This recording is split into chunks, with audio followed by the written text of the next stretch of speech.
हाँ वो उनको ढील दिया हुआ है। लियौमिन तशख़सु फ़ीहिल अब्सार, उस दिन तक के लिए ढील दिया हुआ है जब सबकी आंखें उन्हें पहचान लेंगी और दर्दनाक तरीके से उनकी गिरफ्तारी होगी। जुल्म क्या चीज है, इसकी डेफिनेशन जरूरी है हर इंसान को मालूम होना। जुल्म आम तौर पर हम लोग ये समझते हैं कि नाइंसाफी, इनजस्टिस को जुल्म कहा जाता है और वो दूसरे के ऊपर जब भी किया जाए तो उसको जुल्म, बल्कि जुल्म आदमी अपने आप से शुरू करता है। कुरान पाक में कई जगहों पर अल्लाह ने ये बयान फरमाया कि वो बड़ा जालिम है जिसने अपनी जान पर जुल्म किया। दूसरों पर जुल्म बाद में होगा, तकरीबन इंसान अपने आप पर भी तो जुल्म कर रहा है। अपने आप पर जुल्म कैसा होगा, अपने आप पर जुल्म कैसे? अपने आप पर जुल्म ये है, जुल्म की तारीफ जो डेफिनेशन है वो ये है, वदअ शै अला गैरि महल्लिही, किसी भी चीज को उसकी असली जगह से हटाकर रख देना। टोपी को अगर कोई पाँव में पहने तो उसकी जगह तो नहीं है, चप्पल को कोई सरों पर रख रहा है तो उसकी जगह तो नहीं है। ये जुल्म है। जिस चीज का जो मकाम है उसको वहां पर रखना ये इंसाफ, और उस चीज से उसे हटा देना ये जुल्म। इसको क्या कहते हैं? जुल्म। किसी भी चीज की असली हैसियत से उसको हटा देना। अब इंसान अपने आप पर जुल्म कैसे कर रहा है? अल्लाह ने तुम्हें अशरफुल मखलूकात बनाया, और अगर तुम अपने आप को जानवर की जगह रख रहे हो तो जुल्म अपने आप पे कर रहे हो। सबसे पहले तुम अपने आप पर जुल्म कर रहे हो। तुम जानवर नहीं, तुम गलाजत नहीं खाते, तुम माँ बहनों के साथ ज़िना नहीं करते, अशरफुल मखलूकात बनाए गए हो। अल्लाह ने तुम्हें अक्ल सलीम अता किया, सूझबूझ की ताकत अता किया, अच्छे बुरे में तमीज़ करने का सलीका दिया। ये सारी चीज़ें अल्लाह ने तुम्हें अता की हैं। अगर इनका इस्तेमाल ना करते हुए इंसान अपने आप को गलाजत में डालता है तो गोया कि वो जुल्म अपने आप पर कर रहा है। सबसे पहले उसने अपने आप पर जुल्म किया। जब कभी कोई गुनाहों में मुलव्विस होता है तो कुरान कहता है उसने अपने आप पर जुल्म किया है। इसीलिए तौबा के मुतालिक जब भी फरमाया गया तो यही कहा गया, जिन लोगों ने अपनी जानों पर जुल्म किया है। अपनी जानों पर जुल्म करना आपको लगता होगा हैरत की बात है, कोई आदमी अपने आप पर कैसे जुल्म करेगा? जुल्म का मतलब सिर्फ वही नहीं चाकू छुरी तलवार से मार देना। जुल्म ये है अपनी हैसियत को गिरा देना। जो मकाम अल्लाह ने तुझे दिया था वो छोड़कर तुम किसी और गलाजत में पड़ गए, ये सबसे पहला जुल्म है जो हमने अपने आप के साथ किया इंसान होने के नाते। दूसरी और एक खास सिफत अल्लाह ताला ने आपको अता किया, आप इंसान होने के साथ साथ उम्मत मोहम्मदिया है। अब स्टेटस बढ़ गया है तुम्हारा, तुम्हारी जगह बढ़ गई है जिस जगह पर अल्लाह ने तुम्हें बयान किया है। कुरान में अल्लाह फरमाता है इंसान तो दुनिया में बहुत बनाए गए, करोड़ों की तादाद, लेकिन कुंतुम खैर उम्मतिन उखरिजत लिन्नास, सारे इंसानों में अल्लाह ने तुमको खैर उम्मत बनाया, सबसे बेहतरीन उम्मत बनाया। तो जो टाइटल अल्लाह ताला ने हमें दिया खैर उम्मत का, उस पर अगर तुम कायम हो तो इंसाफ कर रहे हो अपने आप के साथ, और उस टाइटल से हट करके काम कर रहे हो तो जुल्म किया अपने आप के साथ। हमने अपने आप के साथ जुल्म किया। जुल्म की शुरुआत यहाँ से होती है, फिर उसके घर में होती है। घर से जुल्म होता है, बीवी पर, बच्चों पर, उनके हुकूक को मार देना ये जुल्म है। उनके हुकूक की तलफी बहनों, भाइयों, माँ बाप, औलाद, और उसके बाद फिर ये जुल्म बढ़ता हुआ पड़ोसियों तक जाता है, पड़ोसियों के साथ जुल्म, फिर उसके बाद मुआशरे में आता है जिसमें वो जी रहा है, मोहल्ले में, और फिर जैसे जैसे उसके मकामात बढ़ते चले गए उसके साथ साथ जुल्म की शाखें भी बढ़ती चली जाती हैं। जुल्म की हजार किस्में हैं, हजार किस्में हैं। मेरे अजीजों एक बात याद रखो, कुरान में अल्लाह ताला ने फरमाया इन्नहु ला युहिब्बुज़ ज़ालिमीन, अल्लाह ताला जालिमों को हरगिज पसंद नहीं करता। जो हद से ज्यादा बढ़ने वाले हैं वो अल्लाह को पसंद नहीं है। लेकिन लोगों ने जुल्म का कॉन्सेप्ट ये बना करके रखा है सिर्फ मार धाड़ कत्ल करने वाला ही जालिम है। जालिम तो घर से भी शुरू हुआ है। घरों में हुकूक तलफी जिसने किया वो जालिम है। जिसने बीवी का हक मार लिया वो जालिम, जिसने माँ बाप का हक अदा नहीं किया वो जालिम, जिसने औलाद का हक अदा नहीं किया वो जालिम, जो अपने भाई बहनों का हक मार कर बैठा वो भी जालिम। ये जुल्म की कई शाखें हैं। और उसके बाद मेरे अजीजों, लोग जब अमली जिंदगी में आगे बढ़ते हैं तो जुल्म कहां कहां है मैं आपको बताऊं। जुल्म इंसान करता कब है?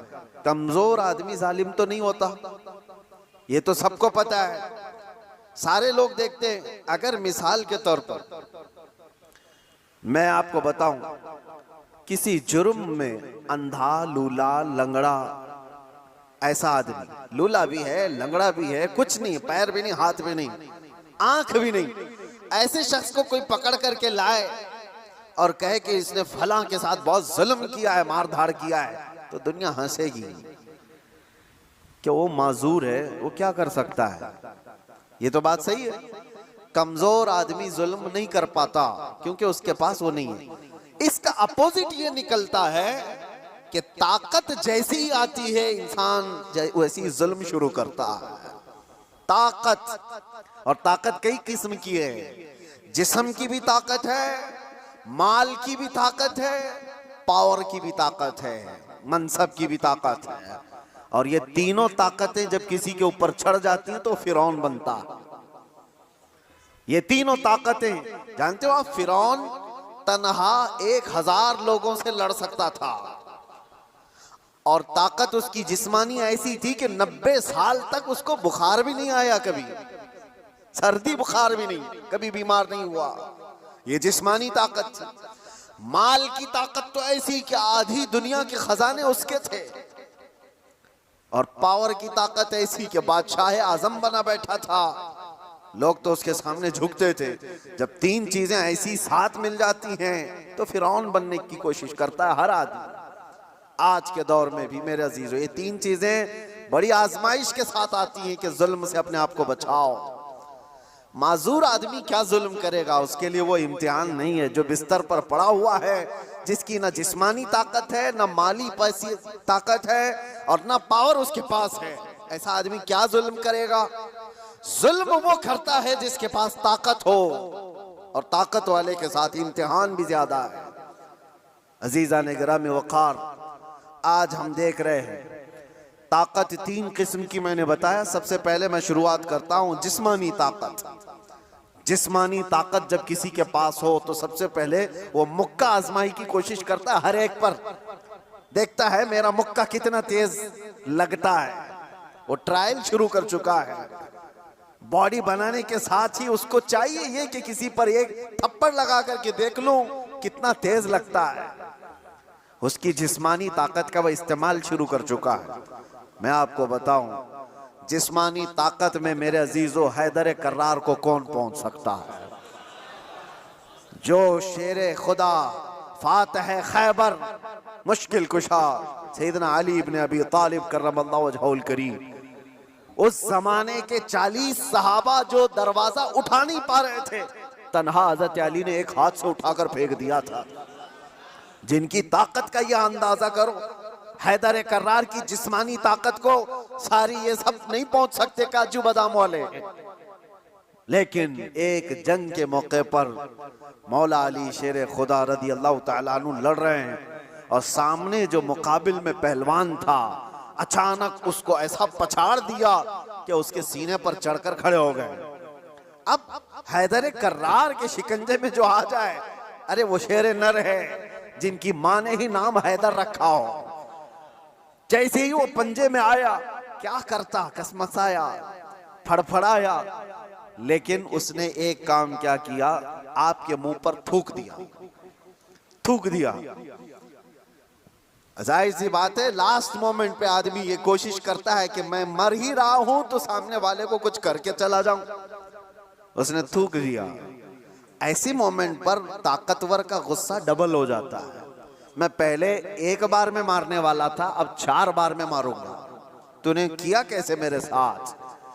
किसी को तुम एक मार रहे थे लेकिन उसने मां की गाली दे दी, अब 4 और लगाओगे, क्योंकि गुस्सा बढ़ गया है। गुस्सा और तिलमिलाया है तुम्हारा। हजरत अली के साथ ये हुआ। उनके सामने जो मगलूब था उसने थूक दिया। होना ये चाहिए था कि आप तड़पा तड़पा के उसको मारें। जिसके चेहरे को देखना रसूलुल्लाह ने इबादत कहा, उस चेहरे पर अगर कोई थूके तो उसको तो तड़पा के मार देते। हजरत अली छोड़कर खड़े हो गए, उसको छोड़ दिया। मारने का था, छोड़ दिया, खड़े हो गए, कहा जा। उसने ताज्जुब से पूछा कि मैं तो मरने ही वाला था इसलिए थूक दिया, और तुमने छोड़ क्यों दिया? मौला अली करमल्लाहु वजहुल करीम का जवाब सुनो ताकत वाले। आप फरमाते हैं अल्लाह ने मुझे जो जिस्मानी ताकत दी है वो मैं खालिस अल्लाह की रजा के लिए इस्तेमाल करता हूँ। जब तूने थूक दिया तो मेरा नफ्स शामिल हो गया। अब अगर मैं मारता तुझे तो बात ये होती कि तेरे थूक के बदले में मैंने मारा है। मैं तुझे मुझ पर थूकने के बदले नहीं मार रहा था, तू अल्लाह और उसके रसूल का दुश्मन है इसलिए मार रहा था, और ये नफ्स शामिल हो गया इसलिए मैंने छोड़ दिया। ताकत का इस्तेमाल ऐसे वक्त में कोई करके दिखाए। मेरे अजीजों, आज तो हाल ये है, किसी को क्रिटिसाइज नहीं कर सकते। अभी कुत्ता बोल दो तो क्या करते हैं हम, तो जाके आए ना, इनको कहा नाम लेकर कुछ नहीं, उसके बावजूद भी एक बड़ी आजमाइश से गुजर करके आए। बर्दाश्त की ताकत नहीं है। मौला अली करमल्लाहु वजहुल करीम को उनके सामने दुश्मन मगलूब ने थूक दिया, तब छोड़ दिया आपने। कहा मैं अपने नफ्स के लिए नहीं लड़ता, अपने नफ्स के लिए नहीं। और आज जो कुछ भी पावर का इस्तेमाल है, ताकत का इस्तेमाल है, वो सिर्फ और सिर्फ नफ्स के लिए है। आज नफ्स के लिए है। ये एक मिसाल मैंने आपको बताया, जिस्म का गलत इस्तेमाल करने वाले लोग। और क्या समझते हो तुम्हारी ताकत क्या ये हमेशा की है? चंद दिन का इंतजार करो, दांत टूट जाएंगे, कमर झुक जाएगी, और उसके बाद आजाद जवाब देने लगेंगे। जिन हाथों से तुमने मुक्का आजमाई की थी, चंद दिनों के बाद वो हालत होने वाली है कि हाथ से तुम्हारे गिलास भी नहीं पकड़ा जाएगा। रोटियां तुम्हारे हलक तक डालने के लिए हाथ कपकपा रहे होंगे। हमने बड़े बड़े पहलवानों को बिस्तर पर पांव रगड़ रगड़ कर मरते हुए देखा है। ये जिस्मानी ताकत फानी है, खत्म होने वाली है। और समझ लो कि तुम्हें बुढ़ापा नहीं आया, कमजोरी नहीं आई, बीमारी नहीं आई, तब तो मौत तो आनी है, चाहे जवानी में आए। और मेरे आका सल्लल्लाहु तआला अलैहि वसल्लम एक बार हजरत अबू हुरैरा रदियल्लाहु तआला अन्हु के साथ एक ऐसे खंदक के पास से गुजर रहे थे जहां लोग कूड़ा करकट कचरा सब फेंका करते थे। वहां पर मेरे आका सल्लल्लाहु तआला अलैहि वसल्लम खड़े हो गए। हजरत अबू हुरैरा से कहते हैं इस खंदक में कुछ तुम्हें नजर आ रहा है? तो आपने कहा हाँ या रसूल अल्लाह सल्लल्लाहु अलैहि वसल्लम, हड्डियां हैं पुरानी। आप सल्लल्लाहु अलैहि वसल्लम ने फरमाया ये उन मरे हुए लोगों की हड्डियां हैं, उनके कपड़े हैं जो गल चुके हैं, जो अपने जमाने में ऊंची सवारियां करते थे, बड़े जिस्मों के मालिक थे। इनको ताकत और कुव्वत बहुत दी गई थी और आज ये सड़ गल गए हैं और कीड़ों की ग़िज़ा बने हैं। ये हश्र तो उन ताकतवरों का भी होगा जो आज अपनी ताकत का गलत इस्तेमाल कर रहे हैं। थोड़े दिनों की बात है, आप ये ताकत को फानी होते हुए देखेंगे। इसलिए मेरे अजीजों, जब अल्लाह ताला ने जिस्मानी ताकत दिया है तो संभाल करके रखना कि हाथ उठे तो कहीं जुल्म के लिए ना उठे, जुल्म के लिए ना उठे। जिस्म का इस्तेमाल कभी अपने नफ्स के लिए ना हो। इमाम अहले सुन्नत इमाम अहमद रजा खान फाजिल बरेलवी रदी अल्लाह ताला, कौन नहीं जानता आज, आशिकों के इमाम, बरेली के ताजदार, जिन्होंने हजारों मसाइल का हल लिख दिया अपनी जिंदगी में, 1000 से ज्यादा किताबें लिख दी। और वो शहंशाह वक्त अपने जमाने के कुतुब मस्जिद में एतिकाफ में बैठते थे रमजान में, लेकिन एतिकाफ की हालत में भी मुसलसल इल्मी काम किया करते थे। एक बात थी, आला हजरत जैसे फकीह, उनके जैसा बड़ा आलिम जिसके सामने दूसरे कई उलमा अपने घुटने टेक देते, एतिकाफ की हालत में तवज्जो, जैसी ही इफ्तारी हो जाती तो आपके खादिमों में से घर से जो खाना लाया जाया करता था, एक बच्चा था 12 साल का, वो तो शदान लेकर के आता था, इफ्तारी और सहरी पहुंचाता था मस्जिद में। लेकिन आला हजरत को एक आदत थी पान खाने की, और पान खाने वाले लोग इफ्तारी के फौरन बाद पान चाहिए। आला हज़रत इफ्तारी कर चुके, पान जो रोजाना आता था वो बच्चा पान लाया नहीं, और टाइम गुजरता गया, आपको पान की तलब हुई कि अभी तक आया नहीं, अभी तक आया नहीं। वो तकरीबन घंटा भर के बाद वो बच्चा आया और दौड़ता हुआ आया, कहा बड़े मौलाना साहब पान रह गया। पान ला करके दिया, एक तमाचा उसको लगाया। कहाँ चला गया था? पान लेकर कहाँ भाग गया था? वो बच्चा, जो खादिम है, खिदमत करने वाले लोग हैं, कहा माफ कीजिए भूल गया था, दिया और चला गया भागकर। पान खा लिया। आपके शागिर्द हैं अल्लामा ज़फ़रुद्दीन बिहारी रहमतुल्लाह तआला अलैह, उन्होंने लिखा है इसको, आला हजरत के शागिर्द। वो कहते हैं पान खाने के बाद आला हजरत इतने बेकरार हो गए, तरावी हो गई, टहलते रह गए इधर से उधर बेचैनी से। मैंने जाकर पूछा इमाम वक्त से, आला हजरत से, मौलाना ज़फ़रुद्दीन साहब फरमाते, कहा क्या वजह है? आला हजरत ने कहा मौलाना जाओ, वो बच्चा कहाँ है उसको ढूंढ के लाओ। कहा क्यों, क्या हुआ? कहा उसको बुला लाइए, मैं उसको मार दिया था। तो मौलाना ज़फ़रुद्दीन रहमतुल्लाह अलैह फरमाते, मैं ढूंढने के लिए निकला, वो कहाँ मिलता, रात हो गई थी, कहीं दुबक के सो गया हो। लेकिन आला हज़रत ने रात भर ढूंढने लगवाया। जो भी शागिर्द आए उससे कहो बच्चे को ढूंढ लाओ जो खाना लाता है हमारा। वो कहीं मिला ही नहीं। रात भर आप सोए ही नहीं, मस्जिद में टहलते रहे बेकरारी के साथ। सहरी का वक्त हुआ तो तोशादार लेकर बच्चा आ गया, उसकी ड्यूटी थी। वो जैसे ही आया आला हज़रत लपक कर दरवाजे पर जाते और जाकर तोशा उसके हाथ से लिया, रख दिया और घुटने टेक कर जमीन पर बैठ गए। वक्त के मुजद्दिद की बात कर रहा हूं। उस बच्चे के दोनों कंधों को पकड़ा और कहा बेटा कल की रात मैंने थप्पड़ मार दिया था अपने हाथ से तुझे, खालिस मेरे पान के लिए, ये मेरे नफ्स के लिए मारा था, तो अल्लाह के लिए मुझे माफ कर दे। वक्त का इमाम अब छोटे बच्चे से कह रहा है मुझे माफ कर दे। वो बच्चा कसमसा रहा है, घबरा रहा है। देखा है वक्त के बड़े बड़े फकीह और मुफ्तियान कराम इस इमाम के सामने बैठ जाते हैं अदब से, और ये वक्त का इमाम मुझसे माफी तलब कर रहा है।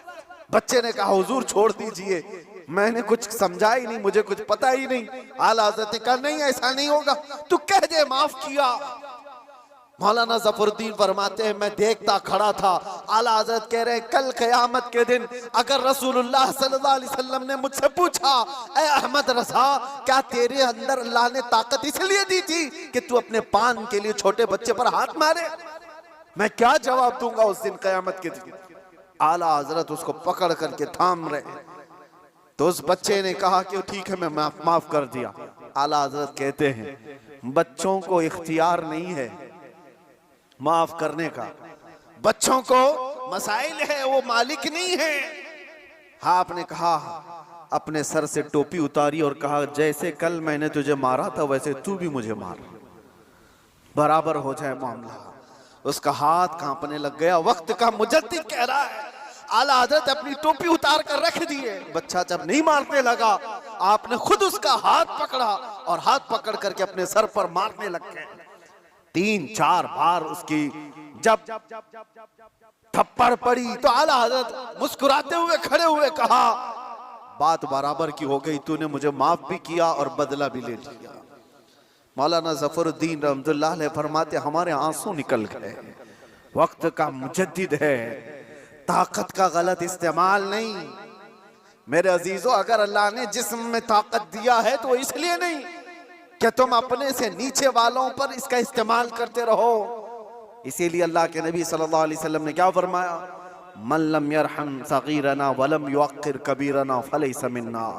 जो अपने छोटों पर रहम नहीं करता और बड़ों की शफकत नहीं करता और बड़ों की इज्जत नहीं करता वो मेरी उम्मत में से नहीं। अल्लाह ताला ने अगर ताकत दिया है, नौजवानों से मैं कहता हूं गलत इस्तेमाल नहीं करना, इसका गलत इस्तेमाल कभी ना हो। औरतों को मारने की बात आई, कितने तो घर ऐसे बने हुए हैं, कमजोर है वो, तुमसे कमजोर मखलूक है। लोगों ने उसको बराबर का बनाने की कोशिश की है, लेकिन औरत तुमसे कमजोर बनाई गई है। उसको मारने का हुक्म कहीं पर भी नहीं दिया गया, कहीं पर भी नहीं, किसी भी तरह से। लोग आज अपनी ताकत का भरपूर इस्तेमाल इनके साथ करते हैं, औरतों के साथ। बहुत सख्त जवाब देना होगा मेरे अजीज। औरत तो औरत है, मखलूक भी है अल्लाह ताला की, लेकिन साथ में उम्मत मोहम्मदिया है। इसका जवाब तो बहुत है। हदीस में तो ये मिलता है, जानवरों को जिसने मारा बिला वजह के, कयामत के दिन वो जानवर उठाए जाएंगे और वो आएंगे, मुकद्दमा करेंगे अल्लाह की बारगाह में कि अल्लाह इसने मुझे फलां वक्त बगैर किसी वजह के मारा था। रब ताला उस जानवर को सींग अता करेगा और कहेगा कि तू इतना मार ले इसको यहाँ पर, और वहां सख्ती के साथ वो जानवर इस जालिम को मार रहे होंगे। अहले महशर उसको देख रहे हैं। जानवरों के साथ जुल्म को इस्लाम ने जायज नहीं किया। घरों में अपने औरतों के साथ कौन जुल्म की इजाजत देगा? ये हुई डोमेस्टिक वायलेंस जिसको कहा गया है। मैंने अंदर कैद में देखा कितने ऐसे कैदी औरतों को जला करके अंदर आए हुए हैं, छोटी छोटी बातों पर, जहेज के नाम पर, दो खानदानों के झगड़ों पर औरतों को जला दिया, मार दिया, खत्म कर दिया। ऐसे कितने वाक़यात। इंसान को जब ताकत ज्यादा आ जाए तो वो जुल्म के रास्ते पर आ जाता है। यहां अपने आप को कंट्रोल करना मेरे अजीजों, ये वक्त का बहुत बड़ा चैलेंज है तुम्हारे साथ। ये हुई जिस्मानी ताकत, और जब माल आ जाए, अल्लाह अकबर, ये बड़ी आजमाइश है, ये बड़ी आजमाइश है। चर्बी ज्यादा उस वक्त आती है जब माल ज्यादा आता है। जिस्मानी ताकत तो चले, आदमी अपने आप को कंट्रोल कर लेगा, रोक लेगा, लेकिन माल की चर्बी ये बड़ी खतरनाक है। ये तो गरीबों का मजाक उड़ाती है सबसे पहले, दीन को हल्का समझती है सबसे पहले। ये मौलाना लोग, ये हमारी कैटेगरी के नहीं है। या उलमा, ये तो कमतर लोग हैं, यतीम लोग हैं, लावारिस लोग हैं। मालदार सबसे पहले दीन का मजाक उड़ाने लग जाता है। इसीलिए माल आए तो हमेशा दुआ ये करना कि अल्लाह माल के साथ उस्मान गनी की सखावत अता कर दे।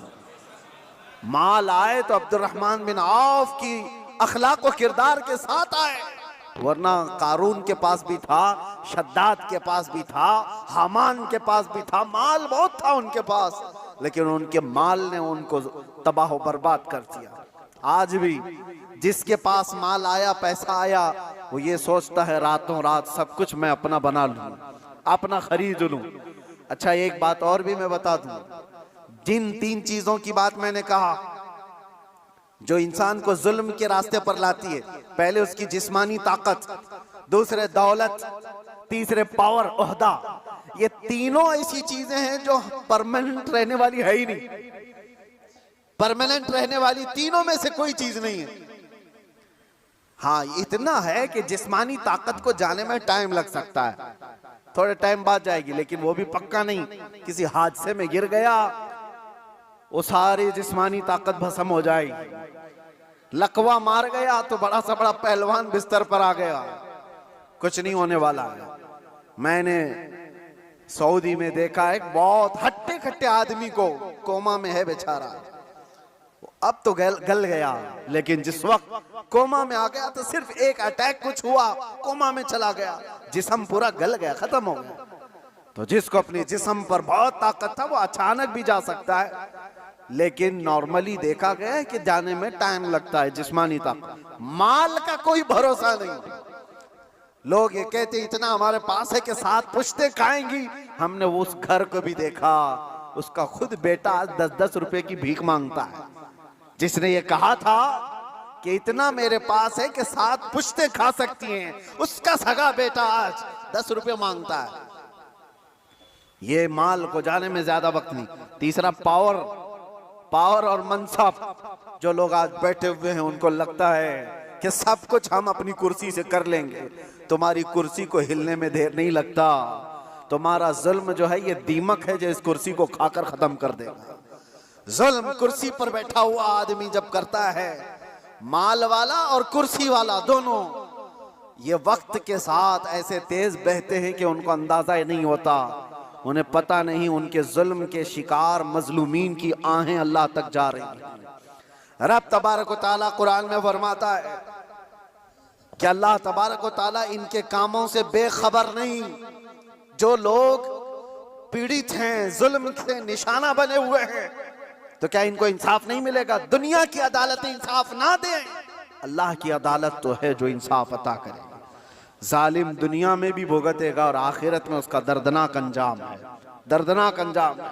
फिरौन के साथ क्या हुआ, नमरूद के साथ क्या हुआ? अरे एक मच्छर से हिलाक हो गए। फिरौन पानी में गर्क कर तबाह हो गया, गर्क होकर तबाह हो गया। अबू जहल को 2 छोटे बच्चों ने मार के गिरा दिया। जो ताकत और माल का नशा था जिसको, आज हालात ऐसे मेरे अजीजों, ये 2 तरह का जुल्म बहुत बढ़ गया है, माल का और पावर का। आज जो पूरी इंटरनेशनल न्यूज घूम रही है अमेरिका की दादागिरी, कोई बोलने वाला है इस पर? वो किसी भी मुल्क के राष्ट्रपति को उठा करके ले जाए, किसी को कुछ नहीं। हालांकि नई बात नहीं है, नई बात नहीं। पावर है ना, ताकत है, नशा है, वो कुछ भी कर सकता है। ये पहली बार नहीं, ऐसे कई मुल्कों के साथ हुआ है। दूसरे मुल्कों में जाकर के बम गिरा देना, दूसरे मुल्कों के चुनी हुई सरकारों को गिरा देना, ये पहली बार है। जो आज सोशल मीडिया पर गर्दिश कर रही है बातें, वेनेजुएला के साथ ऐसा हुआ वैसा हुआ।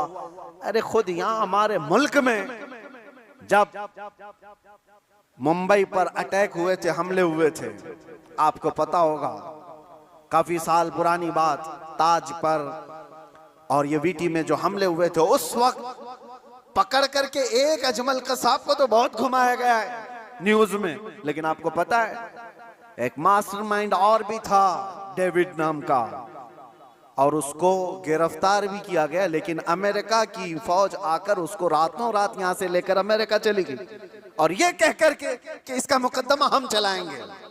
दादा है साहब, हमारे मुल्क का मुजरिम है, हमारे मुल्क में फसाद किया, लेकिन कानून उनका चलेगा। ये क्या है? ये पावर का इस्तेमाल।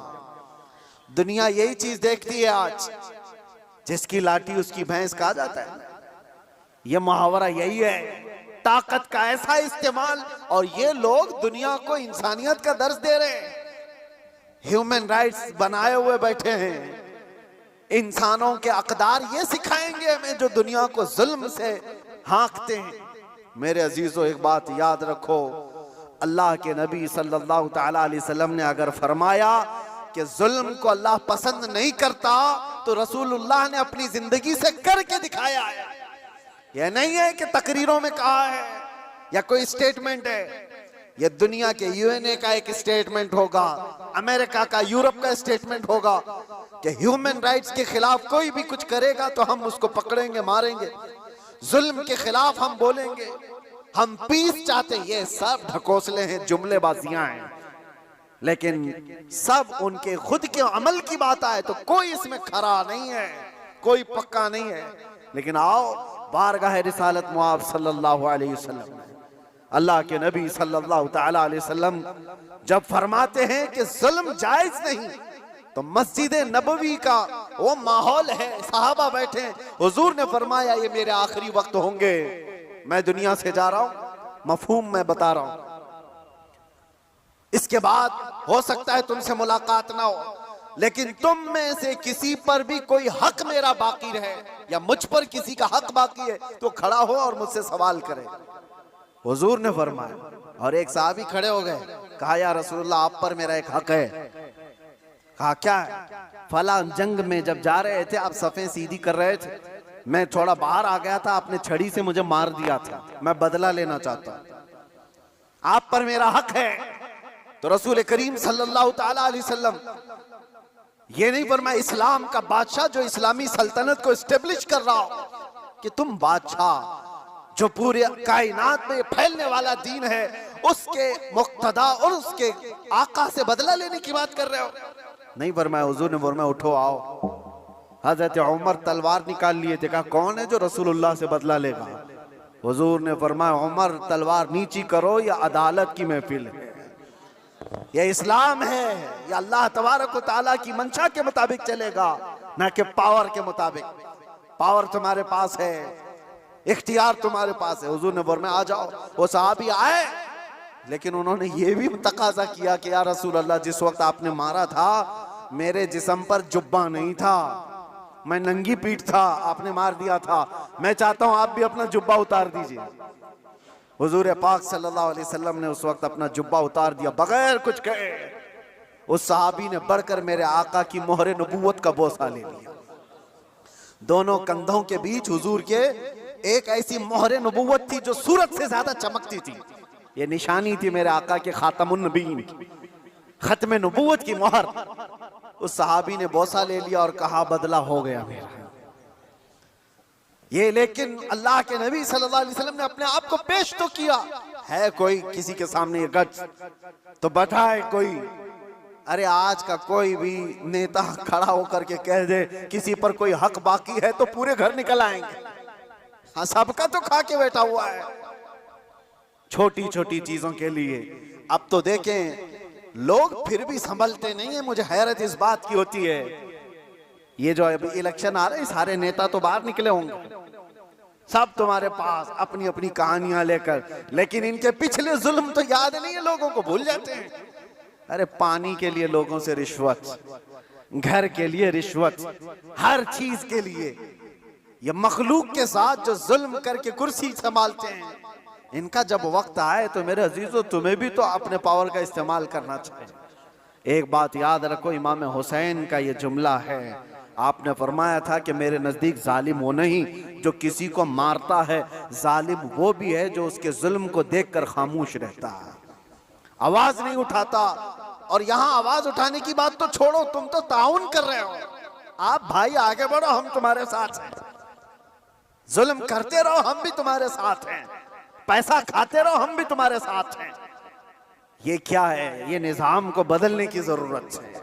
आज पावर का जो इस्तेमाल हो रहा है, गलत इस्तेमाल, इसको बदलने की अपने अंदर सोच पैदा करो। आप सोचते होंगे हम थोड़ी तादाद में, हमसे क्या होगा? हरगिज मत सोचो, एक की सोच से भी इनकलाब आता है। एक की सोच से भी इनकलाब आता है। बढ़ना तुम्हारा काम है। तुम क्यों सोचते हो कि पूरी दुनिया मेरे साथ खड़ा होना चाहिए? नहीं, सरकार मुजाहिदे मिल्लत रहमतुल्लाह ताला अलैह बहुत दिल के अंदर मलाल लेकर के चलते थे। उम्मत के हालात ऐसे, मैं उनको पढ़ा तो मैं भी कई मर्तबा ऐसा, जिसको कहते हैं ना डिसअपॉइंट हो जाना, हालात को देख रहे यार कोई आता ही नहीं, क्या फायदे का हम चिल्लाते रह जाएं, लोग आपस में इख्तिलाफ करके छोड़ के चले जाएं।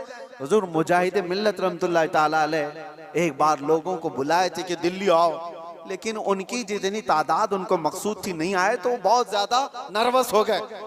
कहा कि इस उम्मत के लिए हम आवाज उठा रहे हैं, ये आने को तैयार नहीं। वापस आए, उस वक्त सुना सरकार मुफ्ती आजम हिंद रहमतुल्लाह ताला अलैह आला हज़रत के शहजादे, उन्होंने कहा था कि मौलाना लोगों को मत देखो, दुनिया जो है कूफा में इमाम मुस्लिम के साथ शाम में 60,000 की तादाद में नमाज पढ़ती है और दूसरे दिन फजर में 2 बच्चों के अलावा कोई नहीं होता। आप इनके बेस पर ना आओ, आप अल्लाह के भरोसे पर जाओ। इसलिए कि गरीब नवाज पहले से हिंदुस्तान में माहौल बना के नहीं आए थे, अल्लाह के भरोसे आए थे, अल्लाह ने माहौल बना दिया। एक आया था लेकिन लाखों को इस्लाम का नूर देकर गया। एक से भी होता है इनकलाब। आप क्यों सोचते हो कि मेरे चाहने से कुछ नहीं होगा? आप सोचो, खड़े हो इनकलाब के लिए कि मैं जालिम का साथ नहीं दूंगा, जुल्म के खिलाफ रहूंगा। लोग तो बिक रहे हैं आज। मुसलमानों के वोट की हमें कोई जरूरत नहीं, इनको लुभाने की जरूरत नहीं। एक रात पहले 1-1 हजार में बिक जाएंगे। इनके घरों में 1-1 हजार का लिफाफा पहुंचा दे, ये बिक जाएंगे, हो जाएगा। उम्मत मुस्तफा को आज लोग इस तरह का खिलौना बनाए, और ये मजाक नहीं है आपके साथ। आप उसके बावजूद भी ये कहते भाई आगे बढ़ो, हम तुम्हारे साथ हैं। जालिम का साथ देना भी बड़ा जुल्म है। कयामत के दिन इसका भी सवाल होगा आपके साथ, इसका भी सवाल होगा कि उसके जुल्म तक पहुंचने में कौन मददगार था? तुम मददगार थे, तुम सारे मददगार थे। इसकी पकड़ होगी। इसीलिए मेरे अजीजों, हो तो इंसाफ के साथ, नहीं तो मेरे आका ने जो फरमाया, एक जमाना ऐसा आएगा कि लोग वही ईमान बचा पाएंगे जो अपने घर में टाट के कपड़े की तरह पड़े रहेंगे। वही लोग अपना ईमान बचा पाएंगे। आज वो हालात हमें दिख रहे हैं, कहां जाएं खुदा बंदा, ये तेरे सादा दिल बंदे किधर जाएं कि दुर्वेशी भी अय्यारी है, सुल्तानी भी मक्कारी है। आज वो हालात आ गए हैं। अजीज़ा ने गिराम वक़ार, खुलासा कलाम मेरा ये है, अल्लाह ताला ने जुल्म को सख्त नापसंद फरमाया, जुल्म को सख्त नापसंद फरमाया। आज जो पूरी दुनिया पावर का और माल का जुल्म कर रही है, ये हमारे लिए नया नहीं है, लेकिन हम जूझ रहे हैं। इंतजार करो, हर जुल्म के बाद अल्लाह तबारक व तआला एक नई सुबह तुलू फरमाता है। जालिमों का वक्त जाएगा, उसको जाना है। कुरान कहता है वकुल जाअल हक़ व ज़हक़ल बातिल। आप फरमा दे महबूब, हक आया और बातिल मिट गया। इन्नल बातिल काना ज़हूक़ा, और बातिल को तो मिटना ही है, मिटना ही है। जालिम को तो जाना ही है। वक्त आएगा हर एक का।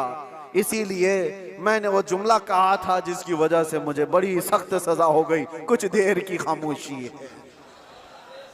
इसीलिए कहा था कुछ देर की खामोशी है।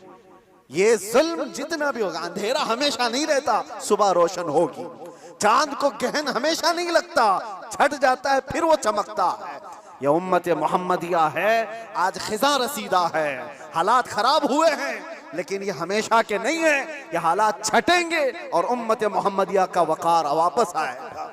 और हमारा काम क्या है? उम्मत को जगाना, बेदार करना, तुम्हारी तो हैसियत और तुम्हारी अपनी वैल्यू बताना कि तुम वो नहीं हो जिस तरह की जिंदगी गुजार रहे हो। 100 साल पहले इकबाल ने बहुत प्यारा शेर कहा था, बहुत प्यारा, हमें झिझोड़ते हुए कहा था कि उम्मत मोहम्मदिया को मुखातब करते हुए इकबाल ने कहा था कि पहाड़ बसेरा कर पहाड़ों की चट्टानों में, तू शाहीन है बसेरा कर पहाड़ों की चट्टानों में, नहीं तेरा नशीमन कसरे सुल्तानी के गुंबद पर। मतलब समझते हो, उर्दू है, नहीं तेरा नशीमन कसरे सुल्तानी के गुंबद पर। कसरे सुल्तानी बादशाह के महल का गुंबद कितना ऊंचा हो सकता है? ज्यादा से ज्यादा कितना फीट ऊंचा होगा? 200 फीट ऊंचा कर दिया होगा, 400 फीट ऊंचा होगा।